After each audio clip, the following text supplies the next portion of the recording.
O sea, es como la carta de presentación de López Obrador para estrenar el gobierno.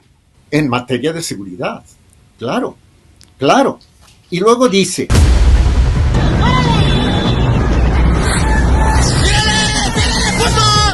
4 laboratorios. 35 militares a bordo de 5 vehículos. Los integrantes de las bandas.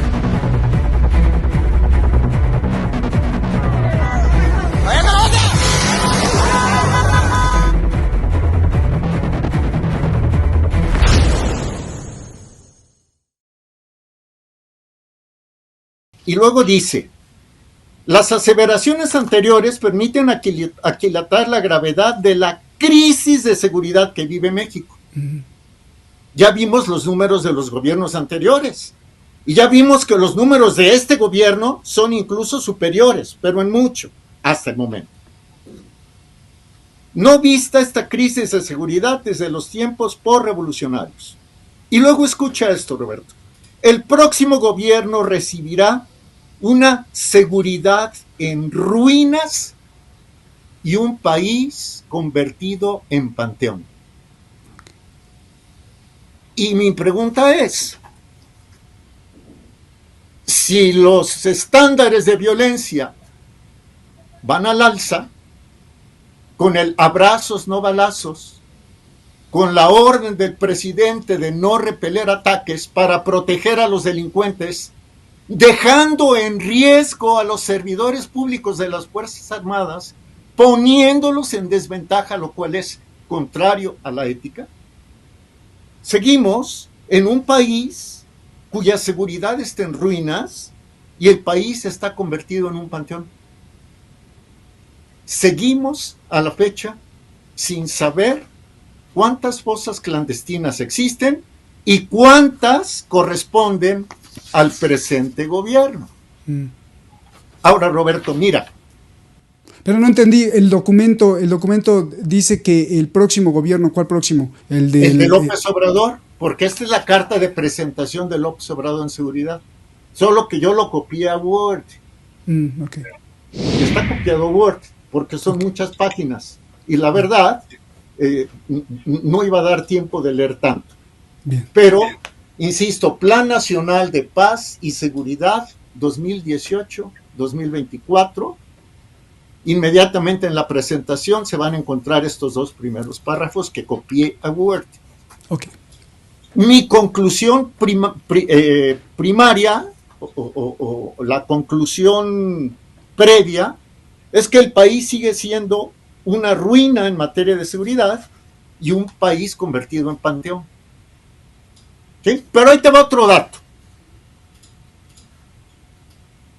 El total de personas desaparecidas y no localizadas, y también es una cifra del gobierno, total de personas desaparecidas y no localizadas desde marzo de 1964 a la fecha, hoy estamos grabando, es 16 de mayo de 2022, es de 99,953. 99,953. La fuente es el Registro Nacional de Personas Desaparecidas y No Localizadas de la Comisión Nacional de Búsqueda de la Secretaría de Gobernación. Bueno, Roberto, casi 100,000 personas desaparecidas y no localizadas. Entre el 1... Ahora, ahí te va esta estadística, a ver qué te parece. Del 1 de diciembre de 2018, en que tomó posesión el presidente de la República, al 17 de abril de 2022, hace unos cuantos días, no he podido localizar la cifra más actual en la página de Segov, pero el número de personas desaparecidas o no localizadas entre que inició López Obrador y el 17 de abril de 2022 era de 30,623. Dicho en otras palabras, 1 de cada 3 desaparecidos y no localizados, y lo digo con todo el respeto del mundo por el dolor que significa cada una de esas tragedias, casi 100,000 tragedias. Bueno, casi 1 de cada 3 personas desaparecidas y no localizadas, querido Roberto, se ha dado su desaparición en el sexenio del Obrador. Y el recuento viene desde 1964, cuando terminaba Adolfo López Mateos y se disponía a darse el cambio, cuando el 1 de diciembre de 1964 tomó posesión Gustavo Díaz Ordaz. Entonces, 1 de cada 3 personas desaparecidas, 1 de cada 3, ha ocurrido en el presente gobierno en 4 años, menos de 4 años. Pues, abrazos, no balazos. A ver, es de terror lo que nos estás poniendo. Lo primero es, Jorge, ¿de dónde sacas estas cifras, las primeras que nos diste, de los muertos con Peña Nieto, los muertos con Calderón, los muertos con Salinas? Sí, cómo no. Porque, digo, el público va a decir, bueno, ¿de dónde está sacando estos datos? Y luego el público puede tener otros datos. Cómo no. La fuente es una agencia que se llama T-Research. Lo voy a deletrear. T de Tito, mayúscula, R mayúscula, E minúscula, E de Ernesto, S de Sol minúscula, E de Ernesto minúscula, A de Alfredo minúscula, R de Ricardo minúscula, C de casa y H muda. T-Research. Y T-Research, a su vez, reporta los datos del Sistema Nacional de Seguridad Pública del gobierno mexicano. O sea que estos datos que me estás diciendo son confiables y coinciden con los datos oficiales de los propios gobiernos de México. Sí, si no, no te los daría. Son confiables. Ahora, sí. Dime, a tus órdenes. No, acaba porque tengo muchas cosas. Mejor acaba. Lo que dice el presidente es que ha disminuido el índice de letalidad. Y en la conferencia del día 12 se presentó una estadística en la que hubo una disminución en el número de heridos. Esa estadística fue del 1 de mayo.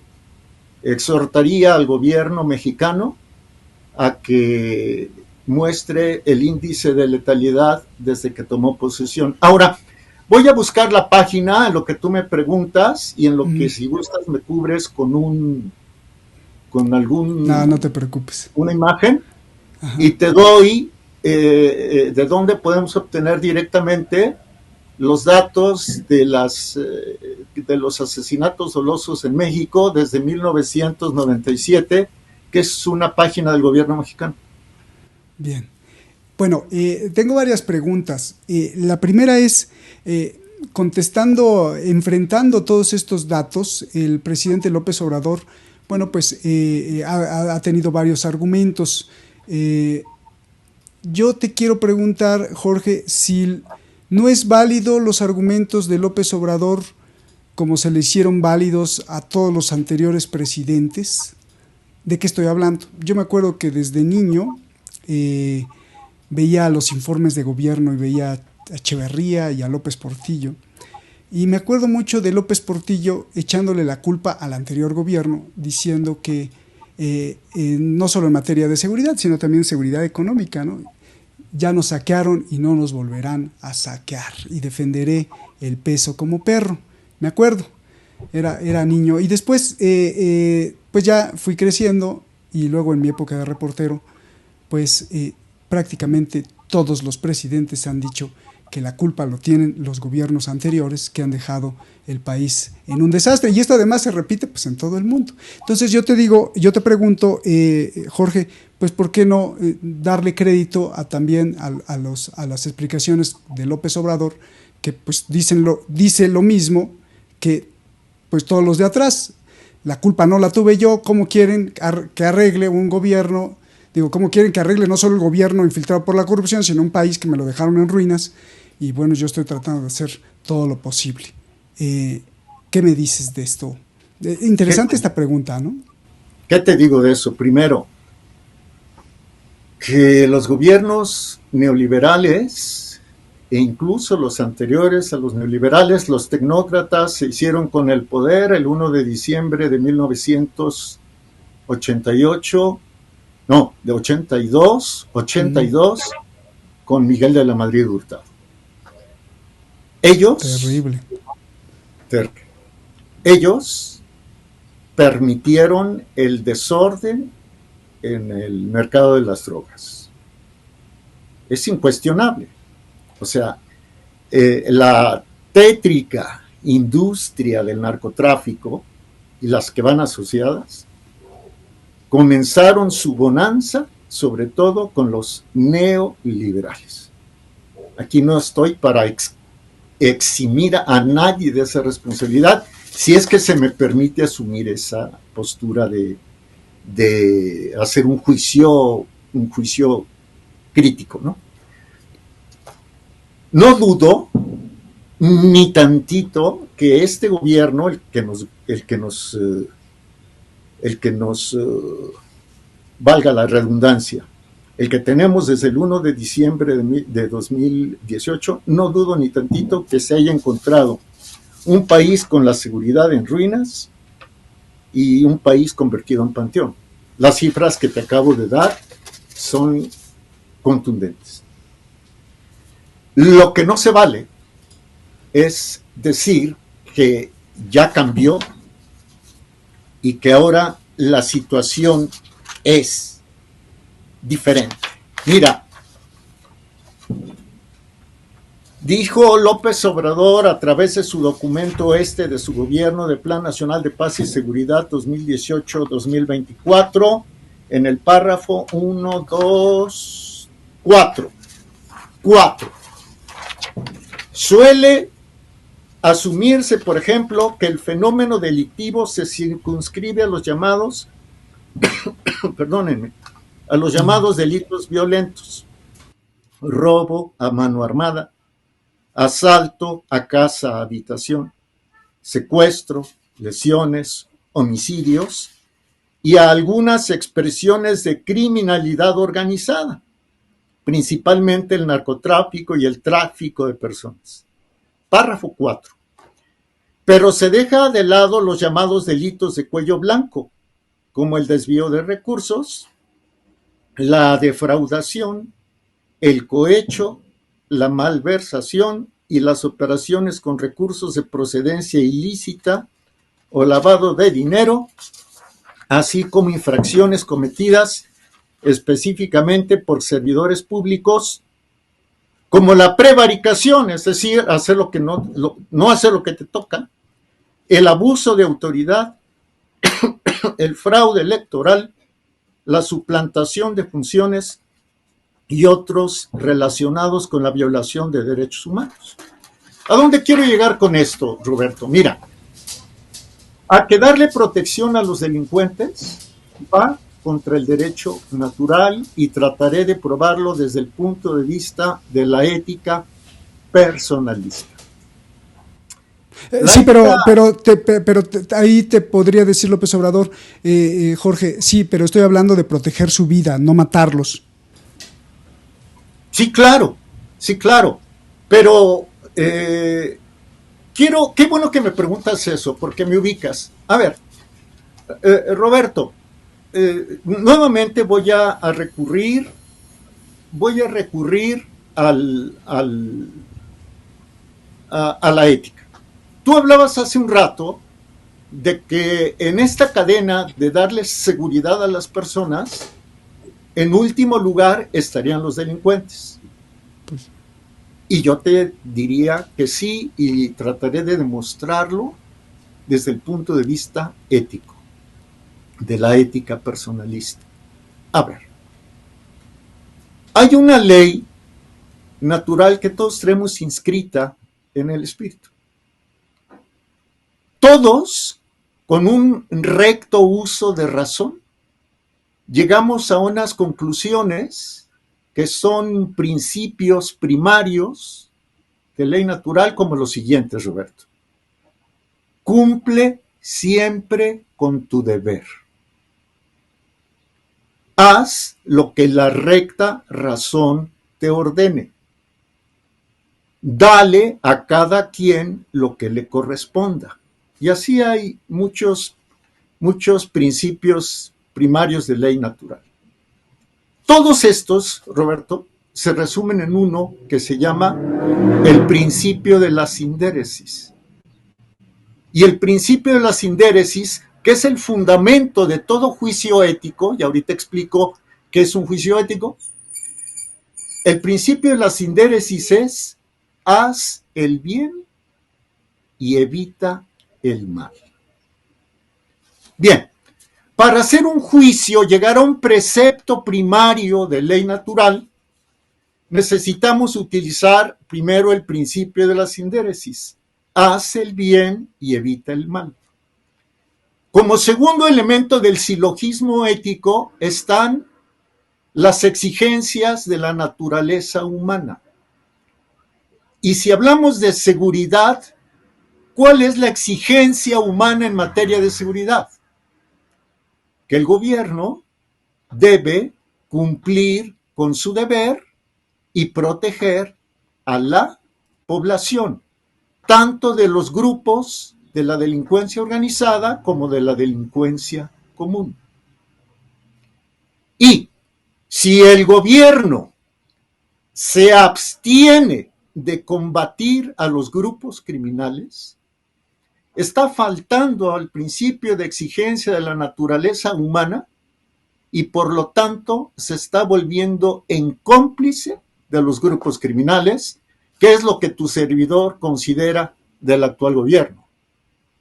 Él debería, ante todo, cuidar la seguridad de las personas que depositan, y en su documento lo dice, la población delega su seguridad en autoridades constituidas, las cuales adquieren el compromiso de garantizar la vida, la integridad física y el patrimonio de los individuos. Si los números desmienten el discurso oficial, quiere decir que el gobierno no está cumpliendo con esto. Y por lo tanto, si se perjudica a la población, ¿a quién se beneficia?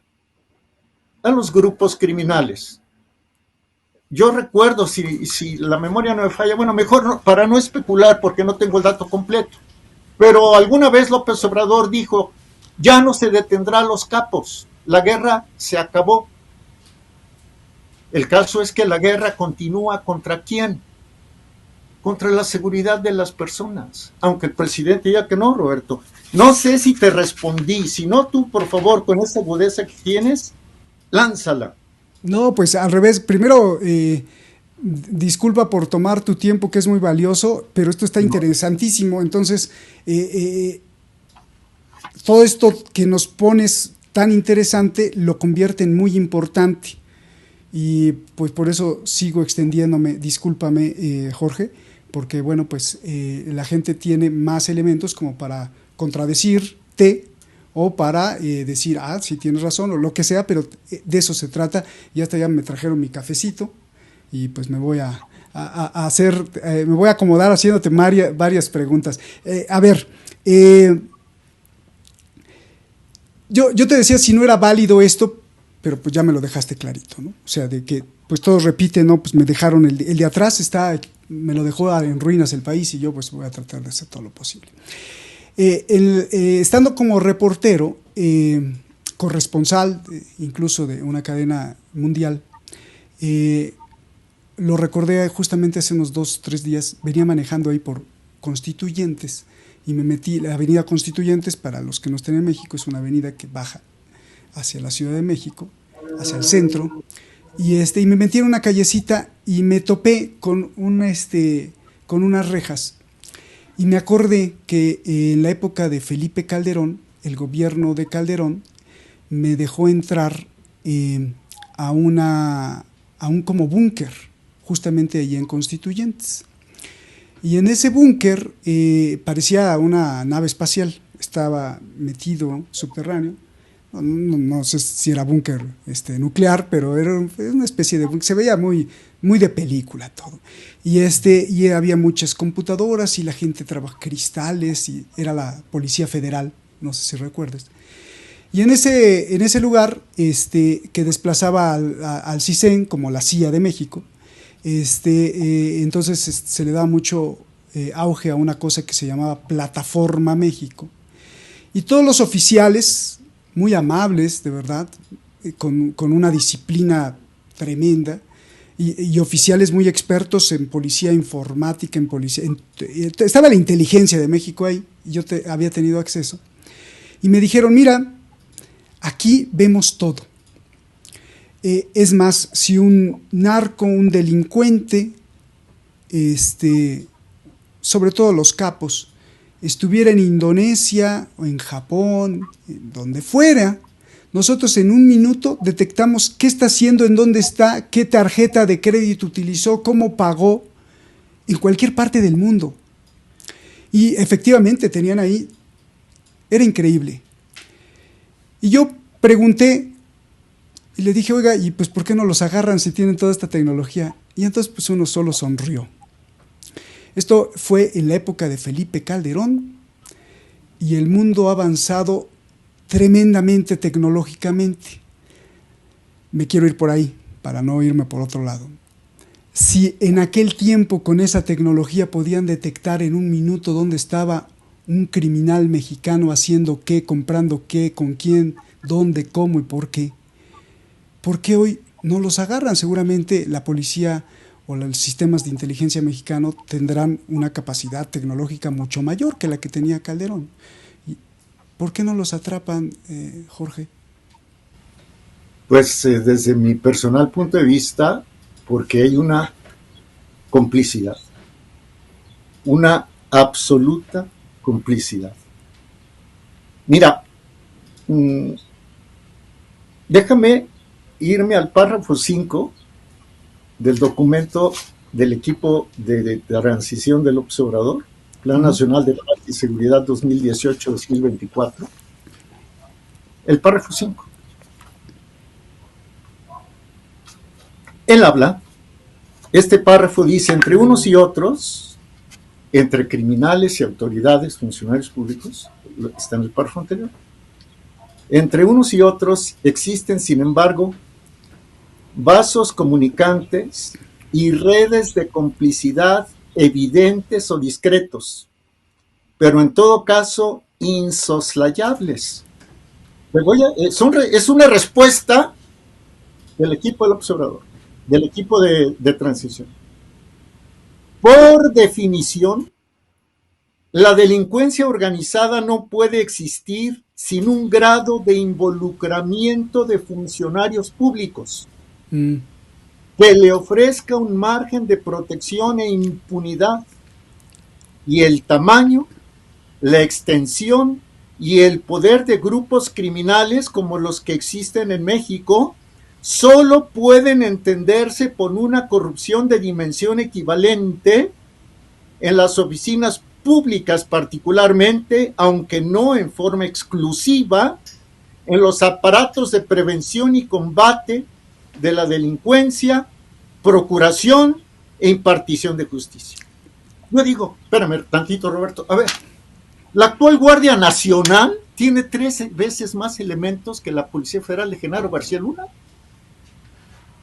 Ya la Fiscalía General de la República se supone que es independiente y que tienen toda esa tecnología que tú dices. ¿Por qué no los atrapan? Simple y sencillamente porque o no pueden y son incompetentes, o no quieren y son cómplices. Cualquiera de las dos es muy grave, Roberto. Ay, oye, antes de entrar ya a las dos preguntas finales, nos han puesto muchos comentarios y he leído muchos comentarios de la gente que dice, después de la declaración presidencial, dice, uno de ellos, quiero leerlo, dice, entonces, ¿quién cuida a los familiares y víctimas asesinadas y amenazadas por el crimen?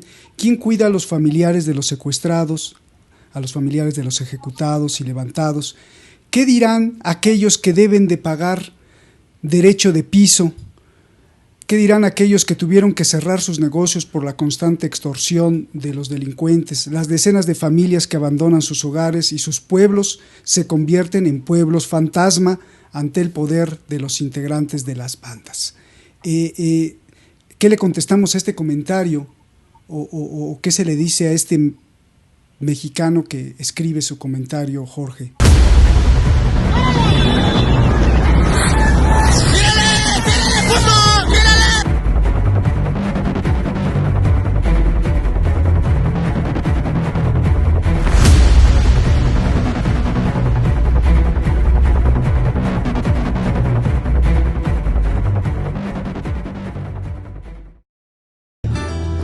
Pedirle, como todos los canales lo hacen y que gracias a eso podemos existir y llevar la información, que haga algo muy sencillo. Solo píquele ahí y suscríbase, toque la campanita, para que este espacio de libertad continúe. De lo contrario, los que nos quieren manipular seguirán avanzando. ¡Saludos!